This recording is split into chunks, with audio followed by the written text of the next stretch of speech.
Bismillahirrahmanirrahim. Kali ini saya akan membahas mengenai distribusi frekuensi. Nah, sebelum membahas mengenai distribusi frekuensi, kita dahulu mengetahui mengenai fungsi dari statistik ini. Statistik ini dibagi menjadi dua, fungsinya ada yang statistik deskriptif dan statistik inferensi. Nah, statistik deskriptif yaitu statistik yang gunanya untuk menggambarkan. Nah, ini berkenaan dengan pengumpulan data, kemudian diolah, kemudian disajikan. Dari mana disajikan datanya? Dari sebagian atau seluruh data pengamatan, tanpa pengambilan kesimpulan, jadi hanya untuk menggambarkan saja. Nah, karena dia didapat dari penggambaran sebagian atau seluruh data, maka statistika deskriptif dapat digunakan pada data populasi ataupun data sampel. Nah, berbeda dengan data statistik inferensi. Statistik inferensi ini proses dari mulai data dikumpulkan, kemudian dilakukan berbagai metode statistik, kemudian datanya dianalisis, hingga menghasilkan kesimpulan. Nah, statistik inferensi ini gunanya untuk menghasilkan generalisasi atau hasil kesimpulan dari data sampel, apakah sifatnya sama dengan di populasi atau tidak. Itulah arti dari generalisasi. Nah, statistik deskriptif ini, statistik inferensi ini hanya digunakan pada sebagian data saja atau hanya pada data sampel. Kenapa pada data sampel saja? Karena kembali lagi pada fungsinya, yaitu untuk mengeneralisir. Kalau kita punyanya data sampel, maka digeneral ke populasinya. Sementara kalau kita punyanya data populasi, berarti kan tidak perlu digeneralisir ya. Karena hasil perhitungannya sudah pasti tepat. Sudah pasti tidak ada error. Gitu. Oke. Nah, ada dua ukuran dalam statistik. Yang pertama, ukuran populasi dinamakan parameter. Untuk ukuran dalam sampel dinamakan statistik. Nah, parameter ini simbolnya berbeda dengan di sampel. Contoh, untuk perhitungan rata-rata. Kalau di populasi simbolnya mu, seperti huruf M. Ya, kalau di sampel simbolnya dengan X bar. Untuk simpangan baku, di populasi simbolnya sigma. Sementara di sampel simbolnya S. Untuk perhitungan proporsi, di populasi dengan nilai pi. Di sampel dengan nilai P. Dan seterusnya hingga perhitungan matrik kovarian. Untuk populasi adalah sigma besar. Kalau di statistik atau di sampel perhitungannya adalah S, nilai S-nya. Kemudian kalian juga harus tahu di statistik ada yang namanya variabel. Variabel ini adalah ukuran atau ciri yang dimiliki oleh anggota-anggota suatu kelompok yang berbeda dengan yang dimiliki oleh kelompok lain. Contoh dari variabel misalkan saya sudah bahas di pertemuan selanjutnya, misalkan berat badan. Jadi apa yang kita ukur atau apa yang kita cirikan dari anggota-anggota tersebut adalah pengukuran berat badan, misalkan, kemudian tinggi badan, usia, itu nama variabel. Nah, ini berkaitan dengan statistik deskriptif, di mana disajikan beberapa data melalui tabel dan grafik. Nah, untuk statistika deskriptif tabel, di sini ada tabel yang namanya dengan tabel cross tabulasi silang. Cross tabulasi silang adalah tabel di mana memuat nilai baris dan nilai kolom. Jadi ini nilai barisnya dan ini nilai kolomnya. Sehingga untuk dibaca misalkan yang seperti ini. Data 1 ini kita baca berarti bidang pekerjaannya administrasi dan pendidikannya SMA ada 1 orang. Angka 8 ini diartikan menjadi yang bidang pekerjaannya administrasi dan pendidikannya akademi ada 8 orang.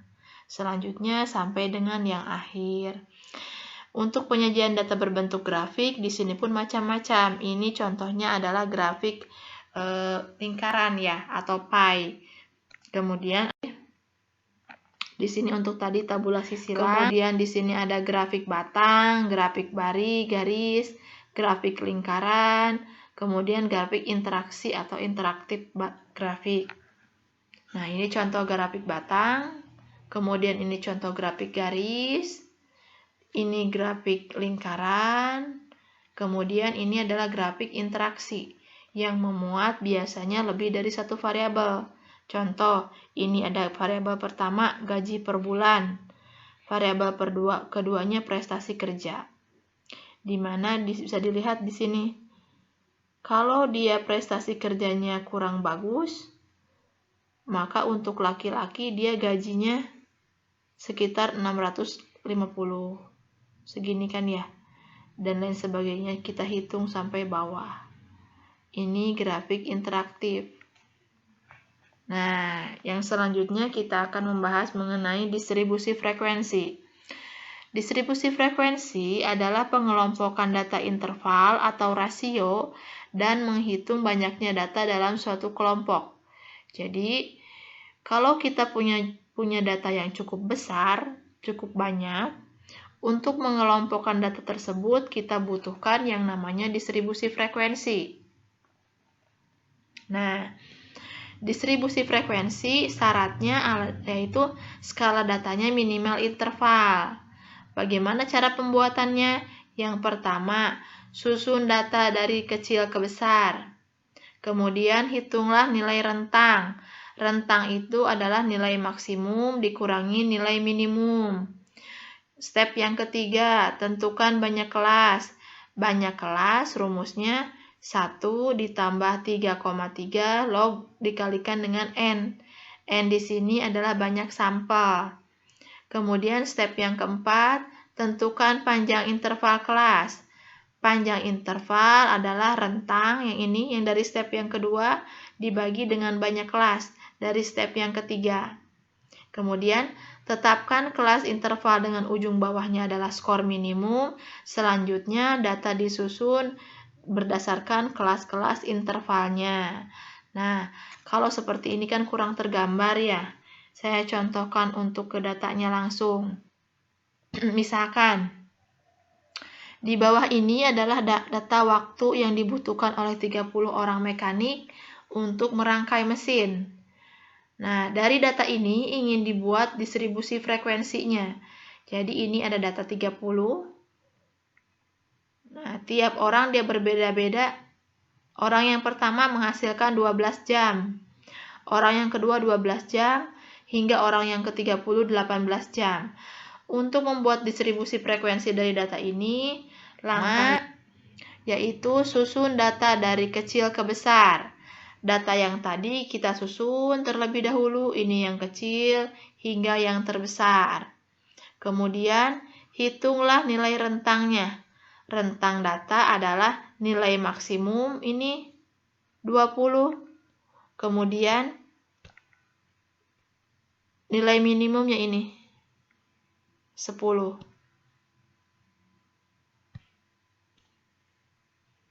Oke, 10 maaf yang ini.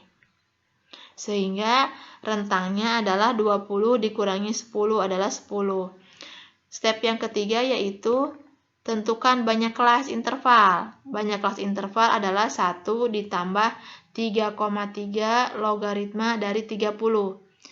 Pertama, kita cari dulu nilai dari logaritma 30, kemudian dikalikan dengan 3,3 dan ditambahkan 1.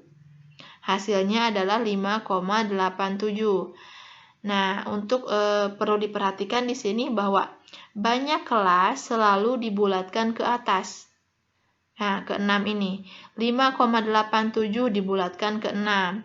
Begitupun kalau kita punya misalkan di sini nilainya adalah banyak kelasnya itu adalah 5,2 misalkan ya. Ini tetap kita bulatkan ke 6. Kemudian banyak kelasnya misalkan 5,3. Sama, kita bulatkan ke 6. Ataupun misalkan 5,5. kita bulatkan ke 6. Jadi, berapapun desimal di belakang angka banyak kelas, kita bulatkan ke atasnya. Kenapa demikian? Karena untuk menjaga agar kelas tidak ada yang kosong. Nanti kalian akan tahu kalau sudah mencoba di data masing-masing.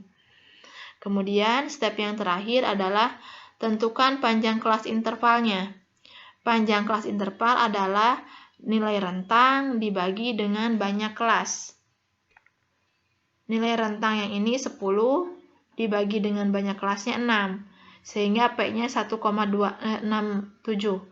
Ini pun sama, pembulatannya harus ke atas. Jadi dibulatkan menjadi 2. Dari hasil perhitungan yang ini, kita sudah bisa menyusun distribusi frekuensi. Nah, ini. Hasil perhitungan tadi kan data yang minimalnya adalah 10, panjang interval kita 2, banyak kelas kita 6. Sehingga dari data kita bisa susun distribusi frekuensi seperti ini. Angka yang pertama ini adalah nilai minimumnya. Nilai minimum, kemudian angka selanjutnya ini dihasilkan dari angka minimum ditambahkan jeda untuk panjang interval. Misalkan dari ini kan intervalnya 2. Panjang intervalnya 2 sehingga setelah 10, 11. Ini adalah panjang interval 2. Bukan berarti 10 tambah 2, bukan. Tetapi 10, 11 itu sudah 2 angka. Makanya panjang intervalnya 2. Nah, 10, 11. Yang selanjutnya berarti kelas ke 12. 12 sampai berapa? Sampai 13. Kemudian 14 sampai 15. 16 sampai 17. 18 sampai 19. 20 sampai 21. Nah, ini terbukti bahwa nilai minimum 10 terpakai di sini 10. Kemudian panjang interval 2, semua panjang intervalnya 2. 10 ke 11, 12 ke 13, sampai 20 ke 21. Selanjutnya banyak kelas 6. Ini ada 6, 1, 2, 3, ada 6 baris. Makanya banyak kelas intervalnya 6. Setelah kita susun seperti ini intervalnya, kita tinggal masukkan ada berapa angka antara 10 sampai 11. Ternyata ada 3 angka. Kemudian dari 12 ke 13 ada 5 angka. Kemudian dari 14 ke 15 ada 8 angka. Dari 16 ke 17 ada 5 angka. Dari 18 ke 19 ada 8. Dan terakhir ada 1 yang bernilai 20. Gitu. Setelah hasil frekuensi masing-masing kelas kita ketahui, ini bisa dijumlahkan. Dan kalau jumlahnya sama, maka akan menghasilkan nilai yang 30 dari total sampling yang tadi, total sampelnya. Nah, selanjutnya ada istilah-istilah dalam tabel distribusi frekuensi. Yang pertama, frekuensi. Frekuensi adalah jumlah objek dalam kelas interval. Yang kedua, ujung bawah, bilangan yang letaknya sebelah kiri, kelas interval. Ujung atas, yang sebelah kanan, batas bawah adalah hasil pengurangan sebanyak 0,5 dikali satuan ketelitian yang digunakan terhadap ujung bawah kelas interval. Kalau batas atas, hasil penambahan sebanyak 0,5 dikali satuan ketelitian yang digunakan terhadap ujung atas kelas interval. Kita coba hitung nilai-nilai ini di data yang tadi. Nah, data yang tadi yang ini, data waktu, nilai frekuensinya sudah ada. Kemudian kita ingin melihat ujung bawah. Ujung bawah adalah nilai ini, nilai 10, 12, 14, 16, 18, 20, itu adalah nilai ujung bawah, masing-masing kelas interval. Kemudian nilai ujung atas, nilai yang ini, 11, 13, 15, 17, 19, dan 21. Ini adalah ujung atas. Perhitungan selanjutnya Contoh kita menghitung batas bawah. Batas bawah rumusnya ujung bawah dikurangi 0,5 dikali satuan terkecil. Nah, perlu diperhatikan di sini, satuan terkecilnya pengkalinya 1. Ya, kenapa 1? Karena di sini, karena satuan terkecil dari angka-angka ini adalah 1. Kan angka ini terdiri dari 2 angka ya. 10, angka 10, angka 11, angka 10. Terdiri dari ini adalah puluhan, dan 0 adalah satuan. Sehingga satuan terkecilnya yang ini, yang 0. Satuan dari yang satuan terkecil adalah 1, berarti kan ya? Gitu. Perlu diperhatikan. Contoh, menghitung batas bawah kalau misalkan saya punya distribusi frekuensinya seperti ini. Nilainya antara 1550 sampai dengan 1560. Berarti kan ujung bawahnya adalah 1550. Batas bawahnya ujung bawah dikurangi setengah dikalikan satuan terkecil. Nah, ini. Satuan terkecilnya 10. Kenapa 10? Karena angka-angka ini hanya memuat nilai paling kecilnya puluhan. Ya kan ya? Tidak ada angka satuan di sini, semuanya sama 0, satuannya 0. Sehingga satuan terkecil dari puluhan adalah 10. Nah, ini kalau sudah tahu satuan terkecilnya berapa, tinggal dimasukkan. Kemudian dihitung 1550 dikurangi setengah kali 10, 5. Jadi hasilnya 1545. Nah, biar lebih paham, kita contohkan ke yang selanjutnya. Nah, biar kalian lebih paham, contoh soal yang lain, misalkan saya mempunyai interval suatu distribusi frekuensi, yaitu interval yang pertama 0,125 sampai dengan 0,225. Nah, ujung bawahnya tentunya yang ini kan ya, 0,125. Kemudian batas bawahnya 0,125 dikurangi 0,5 dikalikan satuan terkecil. Nah, di sini satuan terkecilnya berapa dari angka ini? Kalau dari angka ini adalah 3 digit kan ya, 0 di belakang 0 ada 3 digit, 1, 2, 3. Nah, berarti satuan terkecil dari angka-angka yang berada di distribusi frekuensi ini adalah 3 angka di belakang koma. Sehingga pengkali satuan terkecilnya adalah 0,001.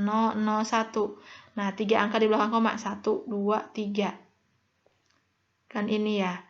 Berarti tinggal kita hitung 0,125 dikurangi 0,5 dikalikan 0,001. Hasilnya adalah 0,1245. Begitu. Sampai sini mudah-mudahan dipahami. Nah, untuk dari data kalian silakan coba dibuatkan distribusi frekuensi dengan menggunakan 30 data yang sudah ada dan hitung sertakan batas bawah masing-masing kelas intervalnya. Nah, pengerjaan ini nanti akan dilanjut untuk ke perhitungan yang selanjutnya. Terima kasih. Wassalamualaikum.